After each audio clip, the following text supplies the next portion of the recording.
Pascal, bonjour. Bonjour. J'ai regardé un petit peu ton palmarès et je vois 67 combats. C'est un bon palmarès. Ben ouais, 67 Pro Pro. Et c'est un très beau palmarès que j'ai vu aussi que tu avais combattu face à Ricky Hatton. aussi. Tu as combattu avec Arthur Grigorian Ouais. et avec Philippe Ndou. Enfin, il y en a encore quelques autres assez connus. D'ailleurs, je pense que c'est ça qui a fait mon palmarès. C'est pas les victoires ou les défaites ou quoi, c'est le nom des adversaires. J'ai mené mon enquête. En fait, ma venue, c'était pour que tu me racontes ton parcours, ton histoire. Mais cette fois-ci, je crois que je vais t'impressionner. Je vais un petit peu raconter ton parcours. D'après ce que j'ai appris, tu aurais démarré ta carrière en 86. Mhm. Alors à l'époque, c'était chez Louis Whips, C'est ça. voilà, à Amay. Et tu as pris en fait la boxe, elle t'est venue parce que tu étais le petit copain de la sœur de Guido et Roberto Zerzetto. Oui, il y a eu ça aussi, ouais. Et Ouais. qu'apparemment, ce sera à partir de là que tout a démarré. Ouais, je suis allé voir avec mon papa Guido boxer. Et voilà, ça m'a bien plu. Je me dis, ah, j'aimerais bien. Voilà, j'avais vu un combat professionnel. Je me demande si c'est pas Patrick Bone qui boxait à ce temps-là. Et je me dis, je l'avais vu au torse nu boxer et tout ça. Et ça démarquait des amateurs. Et je m'étais dit, bah, j'aimerais bien arriver là, voilà, faire ne fût-ce qu'un combat pro, mais arriver là une fois, voir ce que ça allait faire. Et c'est comme ça que ça a démarré. Et en allant deux premiers combats pro. Ouais, je pense, ouais. Ouais, tu te rappelles avec qui Ouais, c'était? je crois que c'était avec Boucher, hein. Bouchera, Mohamed Ouais, Bouchera. c'est ça. Voilà. Après, tu as rencontré un Douglas Benini, qui est Aussi, devenu quelques fois entraîneur, aussi, lui, ouais, deux, trois fois, Jean-Michel d'ailleurs, qui, Talki, voilà. ouais. Et après, tu es devenu juge. Et C'est quoi, puis quand j'ai arrêté, pourquoi cette transition?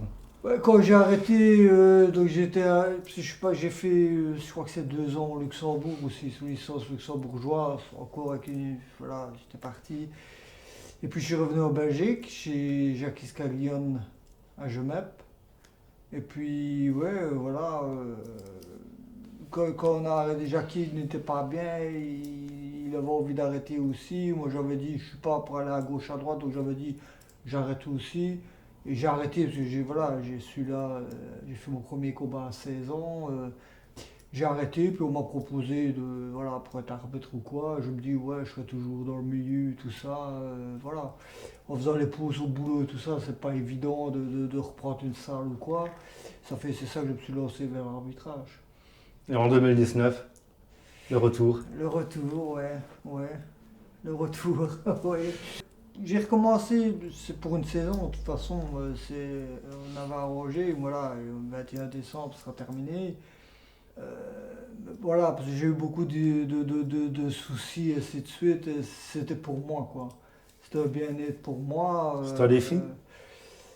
Un défi, oh, c'est dur à expliquer. En fait, je voulais redevenir, avoir confiance en moi, je voulais redevenir un homme parce que j'avais l'impression de ne plus l'être. J'ai accepté beaucoup de choses dans ma vie que j'aurais pas dû.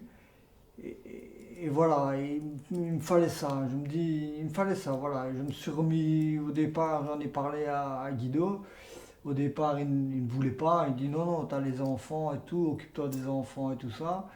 Et puis voilà, j'étais pas bien et tout. J'ai commencé à me rentraîner et tout. Et puis on a discuté et tout. Et puis voilà, il m'a beaucoup aidé pour parvenir à avoir ma licence aussi. Parce que bon, j'avais à ce moment-là 48 ans. J'ai bien que l'autre déjà refusé à certains à 46, 47 Mm. ans. Mais voilà, moi, il savait mon histoire, il savait pourquoi je voulais refaire ça. Et voilà, on m'a rendu ma licence en me disant évidemment il fallait être prudent, et ainsi de suite. Et voilà, je me suis entraîné et tout. Je dois dire que depuis ce combat-là, je m'en rappellerai toujours, le 1er juin, ce qui s'est passé, c'est incroyable. Parce que déjà, les gens qui sont venus et tout, ils savaient, les gens qui me connaissent, ils savent mon histoire et tout. Et puis même en rue et tout ça, les gens que je rencontre, même des gens que je ne connais pas, c'est chouette. Et ça m'a redonné confiance en moi. Et Et voilà, maintenant je suis vraiment bien.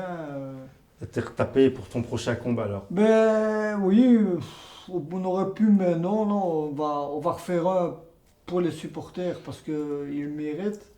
Et on va faire les adieux, quoi. On va faire le final. À mai toujours? À mai toujours. Ah, Ouais. mais toujours. Ouais.